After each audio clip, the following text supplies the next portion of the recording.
फतेहपुर एक कमरे में 300 मिलने का मामला। एडीजी प्रयागराज ने सुसाइड की पुष्टि की। सुसाइड नोट में कर्ज का जिक्र किया गया। मृतक अमर का लिखा सुसाइड नोट मिला। सदर कोतवाली के चौफेरवा गांव का मामला। हत्याकांड ने फतेहपुर जिले को हिलाकर रख दिया है। क्या कहेंगे इसमें? आप भी आए हुए हैं और आईजी साहब भी हैं। सबसे पहले मैं ये कहना चाहूँगा कि ये हत्याकांड नहीं है और सारे सीनियर ऑफिसर्स, मैं और आईजी प्रयागराज रेंज यहाँ पर मौके पर मौजूद थे और मृतक सुशील श्रीवास्तव जो हैं, उनकी पत्नी सुशीला श्रीवास्तव, अमर श्रीवास्तव उनके बेटे और सुनील श्रीवास्तव उनका छोटा भाई, इन तीनों की लाश कमरे के अंदर मिली थी। जो सुशील श्रीवास्तव हैं, उन्होंने खुद ही ये बात स्वीकार की है और अपना स्टेटमेंट भी दिया है कि संभवतः तीनों लोगों ने किसी दबाव में आकर आत्महत्या की है। घटनास्थल के निरीक्षण करने पर स्पष्ट ये पता चलता है कि ब्लेड पड़े हुए मिले हैं। संभवतः ब्लेड से उन्होंने अपने हाथ और गले पे नस काट ली है और उसके पूर्व सल्फास के पैकेट मिला है और ग्लास में सल्फास घोला हुआ कुछ अवशेष बचे थे जिससे सल्फास की गंध आ रही थी। फॉरेंसिक यूनिट की टीम ने भी ये प्रथम दृष्टया बताया है कि संभवतः सल्फास पहले उन लोगों ने पिया है और उसके बाद उन्होंने ब्लेड काट ली है।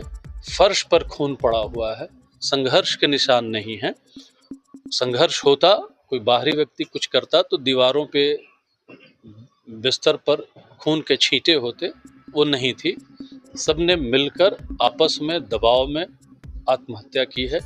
गरीब कायस्थ परिवार हैं और शहर के बाहरी हिस्से में जो खेतों में मकान बनते हैं, एक कमरे का इनका घर है और लोहे के दरवाजे अंदर से बंद थे और सुशील श्रीवास्तव अपने पड़ोसियों की मदद से दरवाजे को तोड़कर अंदर गए हैं और वो लोग भी दुखी थे। कुछ पैसों के लेन देन का दबाव भी था, कुछ शरारती तत्व भी शामिल हैं, इन लोगों पर दबाव डाल रहे थे जिनके नाम उसमें लिखे हुए हैं।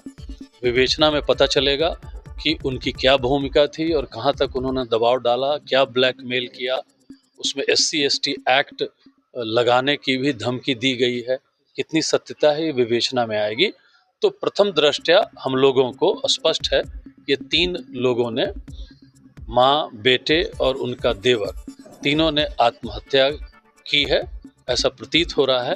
पोस्टमार्टम रिपोर्ट में और विसरा में रिपोर्ट और भी स्पष्ट आएगी और जांच के बाद स्पष्ट हो जाएगा कि मुख्य कारण क्या है।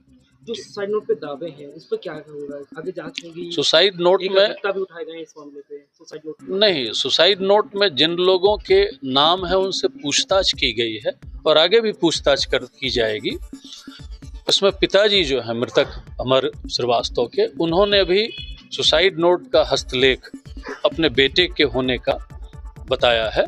तो स्पष्ट है कि उनके बेटे ने सुसाइड नोट लिखा है और सुसाइड नोट से और भी स्पष्ट हो जाता है जो घटना स्थल पर सर्कमस्टेंशियल एविडेंस है कि आत्महत्या हुई है और हम लोग जांच करेंगे कि इतना बड़ा कदम इस परिवार ने क्यों लिया, किनके दबाव में परिवार था और उनके विरुद्ध हम लोग कठोर कार्रवाई करेंगे। जो भी परिवार या बेटे को हरेसमेंट कर रहे हैं, क्या उन पे कठोर कार्रवाई होगी? जांच होगी, उनके साक्ष्य इकट्ठा किए जाएंगे, उनके ऊपर कार्रवाई होगी।